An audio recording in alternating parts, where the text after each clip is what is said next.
Olá, pessoal! Então, dando continuidade ao módulo de cuidados paliativos aqui do aperfeiçoamento da Bioonco, agora eu vou falar propriamente dito da atuação do fisioterapeuta em cuidados paliativos. Tá? Então, tudo que eu falar agora vai ser a respeito da atuação da fisioterapia, falar sobre a importância das escalas funcionais para que tenhamos um bom segmento de tratamento, de prognóstico do paciente. Vou falar brevemente sobre a questão da fadiga e sobre alguns exames laboratoriais e a importância da dinâmica dos exercícios dentro desse contexto. Tá? E vou falar sobre as principais características do paciente em cuidados paliativos e terminalidade, somando a conduta da fisioterapia. Bom, então vou falar um pouquinho sobre a fisioterapia em suas diversas vertentes. Tá? Fisioterapia, a parte paliativa tem como objetivo principal melhorar a qualidade de vida dos pacientes que estão dentro das não possibilidades curativas, reduzindo seus sintomas e promovendo a sua independência funcional. É importante dizer que a fisioterapia ela está baseada nessas palavrinhas aqui. A independência funcional, ainda que dentro de um diagnóstico de terminalidade ou de um diagnóstico onde o paciente tem um prognóstico bastante reservado e limitado, a funcionalidade é essencial que seja preservada. Se naquele momento o paciente só consegue beber água e ele quer beber água, é importante que ele possa fazer o movimento de levar o copo à boca ou que essa vontade dele possa ser respeitada. E é dentro desse contexto que a fisioterapia vai trabalhar para o segmento desse paciente, para que ele possa ter uma passagem, para que ele possa ter um percurso dentro de uma qualidade de vida. Bom, aqui fala um pouquinho sobre a proposta de tratamento fisioterapêutico dentro de um curso de graduação, tá? O tratamento da fisioterapia, ele pode ser dividido em duas fases com relação ao contexto da fisioterapia paliativa. Existe a fisioterapia dentro do contexto de fase inicial, onde é realizado o planejamento do plano terapêutico de acordo com a condição do paciente. Lembra do que eu havia dito, da questão da funcionalidade, tá? E também o contexto do planejamento da fisioterapia dentro da fase tardia dos cuidados paliativos, onde tudo é focado nos sintomas para melhorar a qualidade de vida do paciente. Então eu tenho aquele paciente de repente como exemplo, aquele paciente que tem uma hipertensão crônica, ou um paciente DPOC, que descobriu seu enfisema pulmonar já há um tempo, ele está na fase inicial do problema. A fisioterapia vai planejar uma conduta, um plano terapêutico para esse paciente, desenvolvendo uma série de atividades para que ele possa ter a manutenção da sua vida e para que a vida decorra da maneira mais normal possível, dentro de que a funcionalidade desse paciente esteja preservada.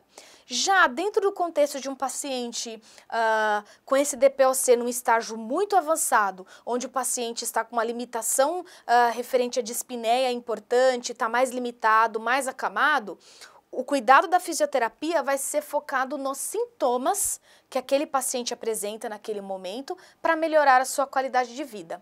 Tá? Então, os pacientes em cuidados paliativos, eles apresentam a perda da função física, o que geralmente impede a mobilidade, a autonomia e a qualidade de vida. É nesse contexto que a fisioterapia vai trabalhar. Aqui, só para vocês terem uma ideia de toda a evolução do indivíduo, do paciente, dentro do contexto. Tem a questão do pré-diagnóstico, a parte de detecção do problema, antecedente à parte de prevenção, a parte de preparação, de adaptação, a parte da reabilitação, onde já existe a parte da condição de cuidados paliativos, a promoção de saúde, e é aqui onde o fisioterapeuta vai atuar nos cuidados paliativos, lembrando que esse indivíduo, ele é um indivíduo ativo. A questão de cuidados paliativos é uma questão ativa. Lembra o que eu disse? Existe toda uma atividade da equipe por trás disso. Os cuidados paliativos não é um cuidado passivo, ele é um cuidado ativo, onde o indivíduo tem que estar dentro desse contexto, ele tem que ser ativo e participativo do seu diagnóstico, tá? E o objetivo, ele tem que ser focado na condição do paciente naquele momento. Então, aqui é de extrema importância essas frases, para que nós possamos entender a realidade da fisioterapia dentro do contexto do paciente paliativo. A fisioterapia, ela vai manter e restaurar a função, a mobilidade e função do paciente, dependendo do estágio da sua doença. Ela pode e deve gerenciar e minimizar a fadiga. Ela pode e deve manter e restaurar as funções cardiorrespiratórias, prevenir complicações vasculares, minimizar a dor, gerenciar e minimizar a fadiga, e é de extrema importância a educação e a comunicação. Lembra que eu havia dito da figurinha? Comunicação e educação continuada. Bom, estamos começando a avançar para uma parte mais objetiva da aula relacionada à fisioterapia. Antes de falar sobre a atuação da fisioterapia em diversos aspectos, é importante nós termos a consciência de que os instrumentos de medida, as escalas, os questionários, chamem como quiserem chamar, tudo isso é de extrema importância para o acompanhamento do paciente, não só o paciente com cuidados paliativos. Todo e qualquer atendimento da fisioterapia, o seu plano terapêutico, o seu plano profissional para aquele paciente, ele deve ser engajado através de instrumentos validados e qualificados para que você possa, como profissional, dar um segmento digno e um objetivo que seja mensurável para a condição daquele paciente. Então, as escalas funcionais, as escalas de prognósticos, elas são de extrema importância. Essas escalas, esses questionários podem ser convencionais, voltados para a patologia do doente ou para a reabilitação da função, ou elas podem ser de autorrelato. Muitas vezes essas escalas de autorrelato, elas vão transformar aquilo que o paciente tem de subjetivo para mensurações quantitativas e aí o fisioterapeuta ou outro profissional, ele pode conseguir delinear o seu tratamento com o paciente. As escalas são de extrema importância para que possamos definir esses três pilares: tratamento, performance e prognóstico do paciente. Nas escalas, uma que é de extrema importância e que é muito utilizada dentro do contexto do paciente em cuidados paliativos é o índice de Karnofsky. Ele fala a respeito de várias vertentes do paciente relacionadas às suas incapacidades. Então, ela é uma escala de prognóstico. Ela é uma escala que vai definir o quão incapacitado esse paciente está naquele momento. Tá? Diferente de outras escalas que nós costumamos usar, tá? Então, aqui eu tenho três pilares que mostram o quanto o paciente está incapaz ou capaz de exercer uma atividade normal de trabalho, se ele está incapacitado para o trabalho, se ele está incapaz de cuidar de si mesmo e exige alguma demanda, tá bom? Então, a escala de Karnofsky, ela classifica os pacientes de acordo com o grau das suas inaptidões ou deficiências funcionais. Ela pode ser utilizada para comparar a efetividade de diferentes terapias e para permitir o prognóstico de pacientes individuais, de maneira individual, tá? Quanto menor a classificação, pior a expectativa de recuperação das enfermidades e de retorno às atividades normais. Então, é comum, a mais utilizada, eu acredito, e o mais comum de vermos nas evoluções dos médicos, principalmente da equipe médica, é os dados do paciente, toda a sua evolução, toda a sua trajetória e o número do Karnofsky. Então, quando você bater o olho lá na evolução e verificar, o índice de Karnofsky, sempre quanto menor, significa quanto menos funcional e o quanto pior a expectativa daquele paciente com relação ao retorno das suas atividades normais, tá?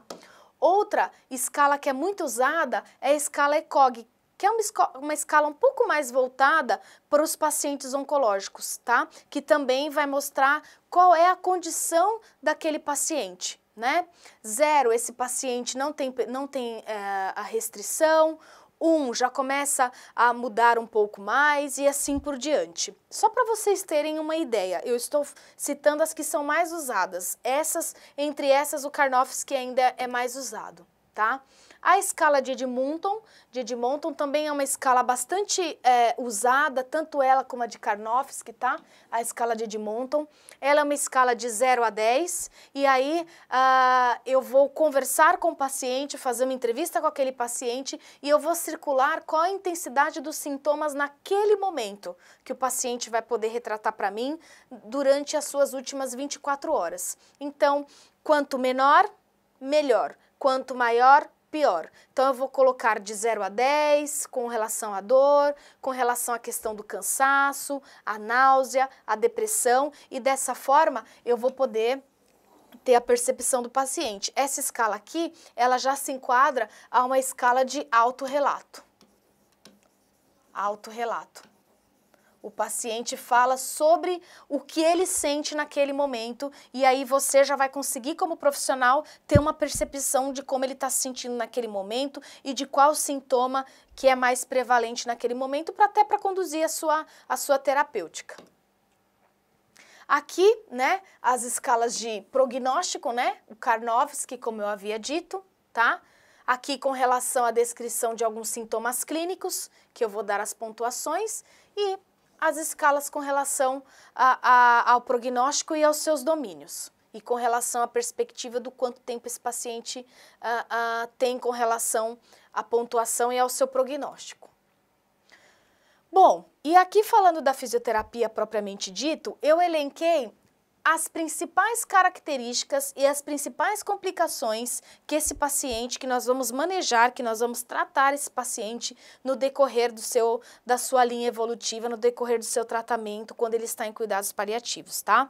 Então, o que o fisioterapeuta mais vai encontrar no hospital, neste paciente?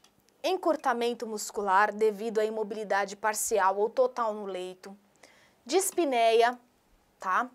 Fadiga, complicações respiratórias, hipersecreção, tosse, a própria dispneia em si, entre outras, tá? O imobilismo, tá? Por conta dessa imobilidade no leito, fraqueza muscular, dor, tosse produtiva e edema, tá? Existem outras perspectivas? Existem, tá? Mas as principais, para que nós de maneira prática possamos atender esse paciente, seriam essas que eu elenquei aqui, tá? Eu vou dividir entre alguns grupos. E agora eu vou começar falando sobre toda a parte motora desse paciente, tá? O encurtamento, o imobilismo, a fraqueza e a fadiga, tá? Então, a fisioterapia, ela vai trazer algumas atividades cinesioterápicas para o paciente. Ela pode usar vários recursos de deambulação assistida, como stand table, Maximove, Sara Plus, cinto de segurança, andador, né? Aqui é um cicloergômetro que nós usamos no hospital, é um cicloergômetro que consegue fazer atividades tanto passivas como ativas, consegue ter uma carga para o paciente poder retornar à sua funcionalidade, alguns adaptadores para que o paciente possa fazer uma deambulação assistida quando mesmo tem fraqueza ou déficit de equilíbrio, tá bom? A fisioterapia, ela vai trabalhar, além da deambulação assistida, se possível, ou com andador, ou independente, ou com dispositivos, né, de segurança, com a mobilização, diversas mobilizações, com o cicloergômetro, tanto ativo como passivo, alongamentos e orientações que são essenciais, como posicionamento, transferências e técnicas de conservação de energia, tá? O fisioterapeuta pode traduzir vários desses pontos chaves para o paciente para que ele possa ter uma melhor performance. Sempre com foco na função, né?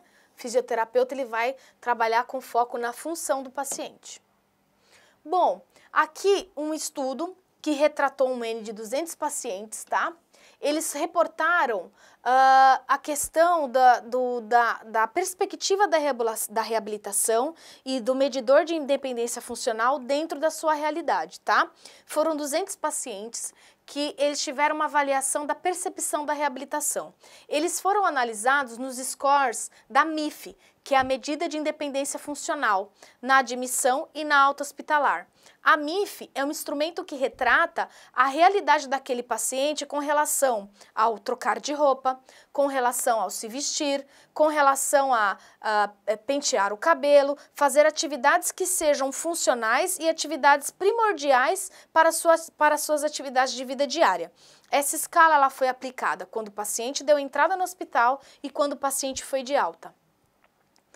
Eles perceberam melhora da sua função física em 97%, a recuperação e a independência física em 91%, as tarefas de autocuidado melhoraram em 94% e também melhorou muito os aspectos pessoais e psicológicos, principalmente com relação ao humor, ansiedade e espiritualidade, tá? Os pacientes, então, eles perceberam que a reabilitação em si é muito benéfica durante o seu acompanhamento, durante o seu tratamento. Tá?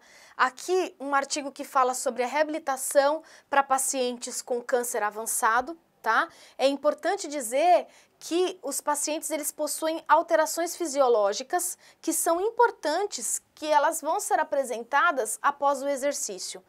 Essas alterações fisiológicas elas vão aliviar os sintomas como no prolongamento da sua vida. Ela vai reduzir a fisioterapia, os exercícios eles promovem redução no estado inflamatório crônico associado a um pior prognóstico. Também há uma melhora na síntese muscular, reduzindo assim a caquexia. E aqui eu quero reforçar que a caquexia ela é uma síndrome, e ela é uma síndrome muito importante, que é a soma da perda de peso, junto à atrofia muscular, a fadiga, a fraqueza e a perda de apetite. A caquexia, ela atinge cerca de 5 a 15% dos pacientes, principalmente com insuficiência cardíaca ou insuficiência renal aguda, e ela atinge de 60 a 80% dos pacientes com câncer terminal, tá? A caquexia, ela não é desnutrição, mas de repente suplementos alimentares com vitaminas específicas, nutrição interal ou parenteral, pode ajudar a melhorar um pouquinho esse contexto. Tá aqui a importância da equipe de nutrição atuando junto com a equipe de fisioterapia. Tá? A caquexia é uma das síndromes mais prevalentes nos pacientes fora de possibilidades terapêuticas. Aqui um quadro que mostra quais são os benefícios do exercício físico, tanto na questão psicológica como fisiológica, tá? Então você tem um aumento da força muscular, aumenta a autoestima, aumenta a densidade óssea, diminui a depressão, diminui a gordura corporal, diminuição de ansiedade, diminuição de estresse, diminuição de risco de doenças cardiovasculares, controle da pressão arterial, diminuição dos níveis de colesterol, diminuição da dor crônica, da insônia, aumento do convívio social, aumento da autonomia, diminuição do isolamento social, melhora da imagem corporal. Todos os benefícios do exercício físico que já não é mais segredo para ninguém, tá? Importante também relatar a experiência da força, né, em grupos de exercício num hospice de cuidados paliativos, tá? O exercício, ele é cada vez mais reconhecido como um componente central da reabilitação paliativa, tá? E reabilitação paliativa pode parecer um pouco de contraste, mas é uma realidade, tá? Ele é cada vez mais reconhecido como um potencial aí, como um componente chave da reabilitação paliativa. O modelo de exercício em grupo, ele é frequentemente adotado por meio de alcançar mais pacientes com resultados limitados. A terapia em grupo, os exercícios em grupo, dentro desse hospice, ele mostrou a positividade que esse exercício traz para as atividades de melhoria, de vida diária e melhorar o humor dos pacientes, tá bom? E com relação à fadiga, é importante entender que a fadiga, ela não é só muscular relacionada à caquexia. Existe um componente psicológico muito importante que faz o desânimo, que causa o desânimo nesse paciente, que potencializa a fadiga psicológica, que vai retratar também na fadiga muscular, porque vai levar à imobilidade no leito. Então, o paciente, ele passa por uma questão de enfrentamento da doença, associada à internação hospitalar prolongada, que gera fadiga, O grau da sua patologia também interfere no desenvolvimento da mesma. Os dias de internação gera a perda de sua autonomia. A emoção e o estresse também vão alterar o sistema imunológico desse paciente. Então, esse paciente, ele vai estar com um pico elevado de fadiga, de estresse, tanto emocional como mesmo muscular, tá?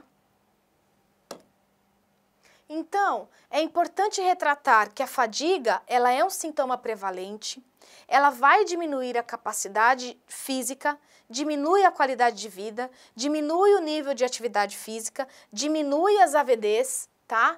E aí haverá uma perda substancial de aptidão cardiopulmonar e de massa muscular. É importante também ressaltar que antigamente o repouso era o clássico. Ah, fez uma cirurgia? Repouso. Ah, está na terminalidade, está em cuidados paliativos? Repouso. Hoje, essa realidade é totalmente diferente.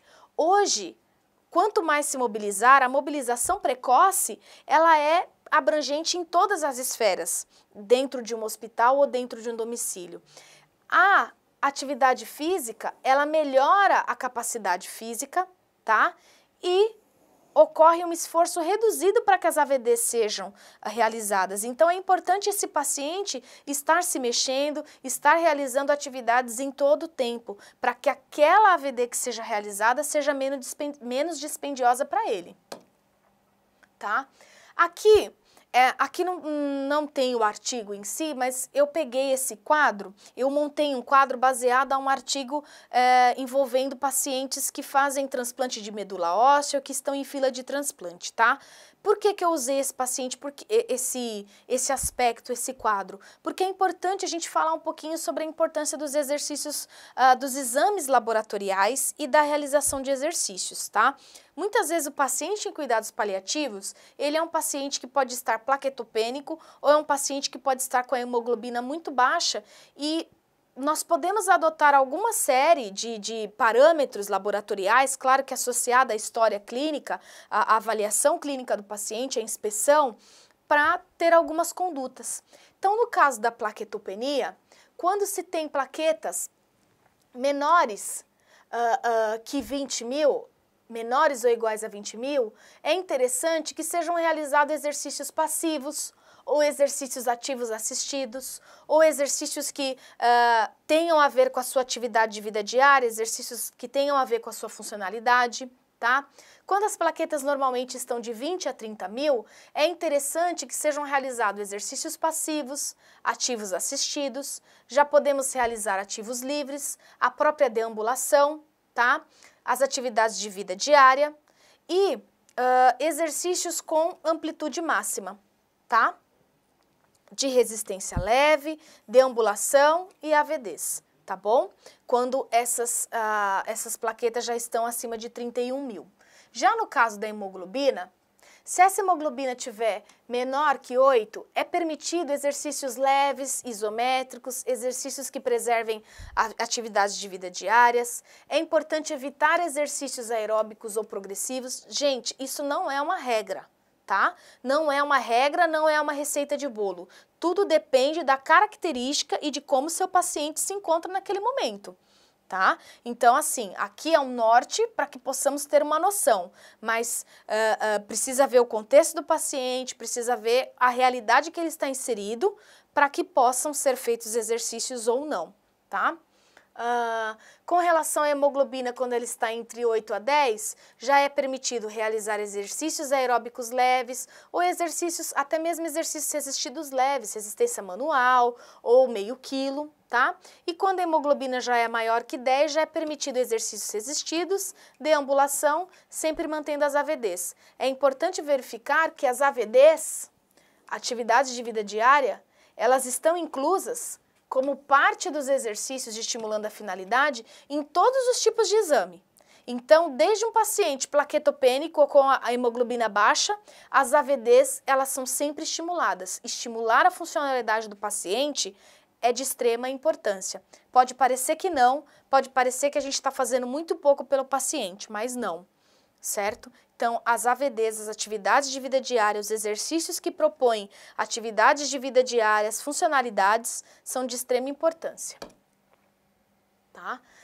Com relação a raio-x ou exames que envolvem o córtex ósseo, é interessante, se esse paciente tem um envolvimento do córtex ósseo limitado em 25%, é necessário exercício, podem ser realizados exercícios aeróbicos leves, evitar atividades de esforço, de levantar ou descarga total de peso. Se esse córtex está comprometido em 25% a 50%, exercícios de amplitude de movimento máxima, sem tração, descarga de peso parcial, tá? E se esse paciente tem um comprometimento maior que 50% do seu córtex ósseo, não realizar exercícios, fazer toque leve, sem descarga de peso e usar muletas e andador, caso esse paciente precise ou queira fazer alguma transferência, tá? Também é de extrema importância avaliar os níveis de sódio, potássio e cálcio. Esse paciente pode ter câimbras, esse paciente, se o sódio estiver muito baixo, ele pode ter náuseas, ele pode ter algumas disfunções cardíacas por conta da questão do potássio e do sódio, tá? E sempre discutir com a equipe médica a realização dos exercícios. Veja, sempre mostrar para o médico o tipo de exercício que está sendo realizado, sempre se comunicar. Não é pedir uma autorização, mas é sempre trocar ideias e conversar com o médico a respeito do plano terapêutico. Tá?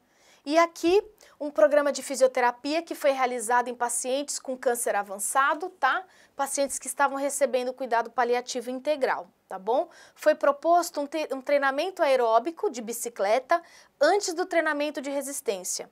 E esses pacientes, eles tiveram diminuição da fadiga e ansiedade, diminuição da depressão e melhoraram a força muscular e a aptidão geral. Os exercícios, eles foram bem prescritos, na hora certa, no momento certo, na quantidade certa, tá? Vou falar agora um pouquinho sobre a questão da dor, que é um aspecto bastante importante, tá? Aqui, só para vocês terem uma ideia dos tipos de dor nocioceptiva e dor neuropática, tá? Como que ela vai poder se manifestar no paciente, tá? Tem a dor somática, que é constante, localizada, exacerbada, ela se alivia, ela se exacerba com movimentos e alivia com repouso. Já, como exemplo, nós temos a osteoartrose, a metástase óssea, tá? A dor visceral, subtipo, como subtipo é aquela dor constante de aperto, localizada, tá? Tem normalmente reações autonômicas como náusea, sudorese, tá? Normalmente podem ser apresentadas em neoplasia ou metástases intraabdominais. As cólicas, que são algo muito apresentado pelos pacientes, que apresentam às vezes sobre elevados usos de morfina, obstrução intestinal, tá? A dor de aderência ou constante, tá? Que são aquelas radiculopatias, protusões discais, tá? Aquelas neuropatias importantes que são apresentadas em pacientes pós-químio ou rádio, tá? E aquelas dores que às vezes acontecem por invasão de plexo braquial ou do trigêmeo na dor neuropática, tá? É importante para o alívio da dor ou para a minimização dela, a mobilização passiva, as mudanças de decúbitos, o posicionamento, mudar o decúbito a cada 2 horas, se possível, a eletroterapia, tá bom? É importante ressaltar que a dor ela pode ser física, emocional ou as duas, tá? São frequentes nas últimas semanas de vida, ela tem origem multifatorial e ela também tem o tratamento medicamentoso que é de extrema importância, tá? E aí, dentro da eletroterapia, nós temos um recurso muito utilizado que é a TENS, tá? Temos também a crioterapia, a termoterapia, as terapias alternativas e algumas orientações que podem ser dadas ao paciente, tá? A TENS, ela é usada principalmente para o manejo sintomático da dor aguda e crônica, tá? Ela vai atuar sobre as fibras nervosas aferentes como um estímulo diferencial que concorre com o estímulo doloroso, tá bom? Ela vai ativar as células da substância gelatinosa, promovendo uma modulação inibitória e segmentar, tá bom?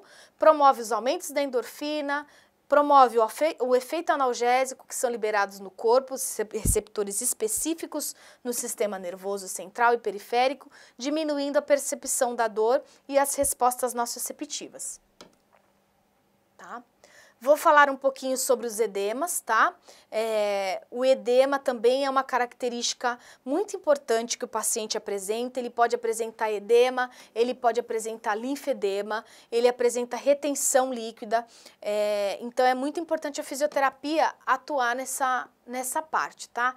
E ela vai atuar como? Realizando linfoterapia, drenagem linfática, né, que é a associação das manabras de drenagem linfática, associado ao enfaixamento compressivo com bandagens inelásticas, tá, para promover uma melhora desse edema, desse linfedema, para que o paciente possa voltar à funcionalidade, as meias compressivas e o posicionamento do paciente. Bom, e a fisioterapia, ela tem um papel primordial no alívio do edema e do linfedema, com intervenções que melhoram a efetividade terapêutica com relação à bandagem inelástica, a realização da drenagem linfática manual, que eu já havia dito anteriormente, tá? E essas técnicas de drenagem linfática e terapia combinada são utilizadas para o alívio da dor e do edema. Bom, a contração muscular, consequente dos exercícios terapêuticos, ela vai melhorar o bombeamento dos linfáticos, melhora o tônus simpático e dos linfangions e melhoram o recrutamento das vias linfáticas colaterais. Obrigada e daqui a pouco eu volto com o próximo módulo. Até mais!